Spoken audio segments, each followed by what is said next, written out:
Yo, what's up YouTube? In today's video we're checking out the funny that Warzone put into the game, and I've also got some gameplay of me and my mate doing Ashika Island to give you some hints and tips. So in the totally the same BR mode, incendiary ammo was the one. You'll find out why in the video. So I did find out that you can just off rip, just land on the floor. You take no fall damage. It's absolute moon gravity in here at the moment. Takes a century to pick up weapons. Not the crossbow again. We've already done a video on that. So here I'm desperately trying to find a normal gun. But as you can see, it takes forever. It needs to hit the floor before you can pick it up. So my team are in a bit of trouble here. I'm joined by a bunch of randoms. Now, normal bullets won't do anything unusual apart from down the players. Again, you can kill players when they're floating in midair. As you'll see in these clips, the bunny hopping, is it effective? I'm not sure. I prefer to stay on the floor, in my opinion. But you can see their loot just get yeeted in the air. Now, obviously, I thought I was around the corner, so here we are checking out the gulag. Like this player here, I was testing to see if it was possible to leave the gulag at all, to get over the barriers, but unfortunately from what I could tell it wasn't. Again, you have a crossbow in the gulag, not the most fun weapon to use. You definitely need to hit your shots with it. This guy still doesn't know where I am. Managed to get a cracking shot on me there. Decides to dive miles off the map. I think he's not used to the movement in this new game mode. Yep. Now we're contesting the flag. I go for it, manage to get a hit on him. He misses his shot, and I cap the flag. You can tell he's desperately upset down there, swinging his katanas. That was another thing in the gulag. You do get those 6 swords as your secondary weapon, as you can see there. But now we've got a normal gun. I'm gonna go to get my fire ammunition and see what this bad boy can do. Now here's our first victim. Zooming in here and absolutely beamed into the sky. That is a good tip actually, when you're yeeted up in the air like that. If you deploy a parachute, you are able to come down to the ground much quicker. I'm not sure his friends realise that, as they get absolutely yeeted. It feels like that game you used to play as a kid where you had to keep like the balloon off the floor, and every time you hit them with incendiary ammo they just bounce back up again. So I did have lots of fun playing this game mode.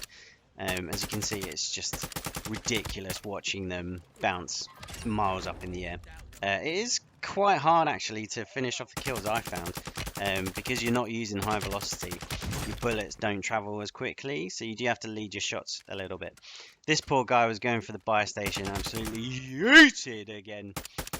And I think this is probably the highest I pushed player into the sky. I had to zoom in twice just so I could see the tiny pixels that represent that player.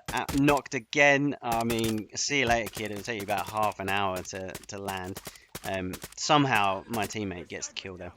Another thing they introduced was buying a nuke contract, but if you've noticed, no matter how close you get to the money needed, the cost of the nuke contract goes up. So, haha, very funny Warzone.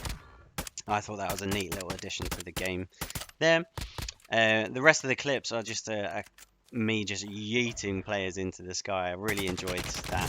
Even when you down them, their body still gets launched, which was amazing. It was really useful to just boosting kids out of cover. As you can see, it's quite hard to see him in the trees there, but yeet him into the air and he's a much easier target to hit. I say that as I'm struggling to hit my shots there.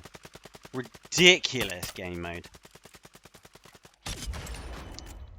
I did find that I was struggling for ammo quite a lot, and that's probably because launching players into the air means it takes forever for their loot to fall to the ground. This is the Basilisk pistol. I managed to get a dirty shot off there, and that will be featuring in a video coming up soon. As this player goes around cover, I yeet him into the air, so no chance of him breaking my line of sight there, and steal the kill there. Someone else was shooting him as well. So we're in the final circles here. This poor team over here, as you can see, when they're in their parachute, you can still knock them up and slow them down. So I yeet these players up to this tower here, and then I go for the one on the right. I managed to get the knock there. Ridiculous. So let me know down in the comments how you found this game mode. This was another tip I saw while I was spectating. You can use the thermite to boost you into the air. Now that is insane mobility. I guess this is only going to last a couple of days over the weekend. But there you can see him using normal ammo that doesn't yeet players into the sky. Let me know down in the comments, did you enjoy this game mode? Obviously, it's not something that's going to stick around forever, but the fact there's no fall damage in there, Tim the Tatman would be happy with that, or Stone Mountain, if you watch those guys. Love this guy just yeeting himself into cover here, but is about to get downed, or is he? Wow, what a drop shot from that man. Unlucky that he didn't win that fight. I also love the addition they put in the kind of nicknames in the end credits there. You buy your friends with loadouts. Please touch some grass. That's obviously kids that get all the kills. Congrats, you found a place to camp for doing a stronghold. Very funny. So here we are dropping into Ashika. This is a duo game, normal mode, no moon gravity. And you'll notice from my videos that I'm always prioritizing a bounty or a UAV. It's important to get the first knock on Ashika Island because if both your team go down very quickly, there's no redeploy. You have to stay alive in order for your teammate to spawn back in. Here you can see me pop a UAV and I see our first victims over to the right then. So pushing these kids. Poor guys, no idea what's going on. What a clip. Absolute team wipe there. See you later, guys. Get back into that lobby. Now we have to deal with some campers on the stairs here. So using my Semtex to try and flush them out. That obviously blows up the claymore that he placed there. So instead of going up the stairs, I climb over the side, realize his move positions, and I wait for him to push me, really. That's what I do for a lot of this game. I wait for other players to push me, rather than contesting them. So he had the power position, you know, high ground. So why he ran down the stairs to test me, I don't know. And this poor man, what was he doing? Camping in a corner, not even bothering to shoot me. So here I'm picking up my loadout. I'm back to normal bullets now. And I'm also using the basilisk. I love the throwing knives as my tactical.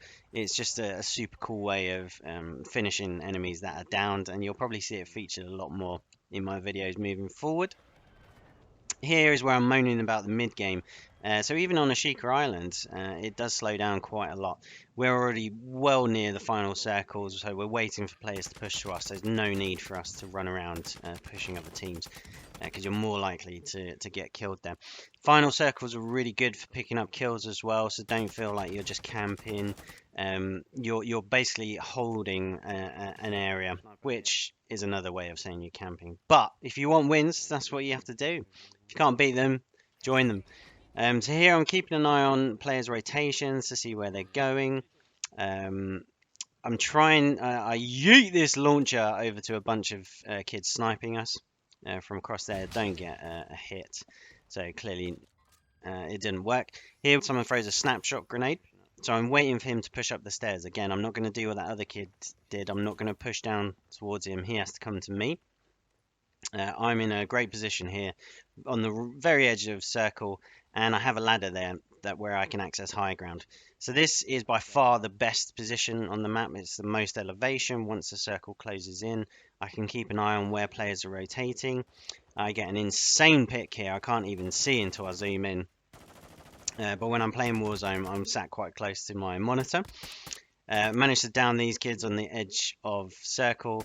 I don't get the thirst on this guy as his mate starts to shoot me, but using these beams we keep our elevation because I'm conscious there is a team below me as well.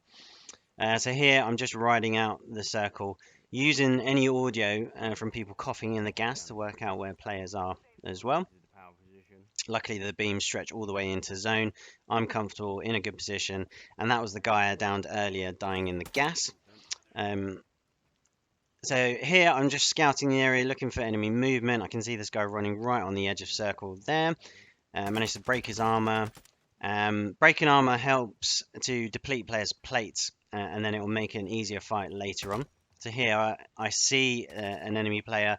My friend Jish does the ultimate noob tactic of playing in front of the gas, whereas I'm playing behind the gas, so I get to the easy kill.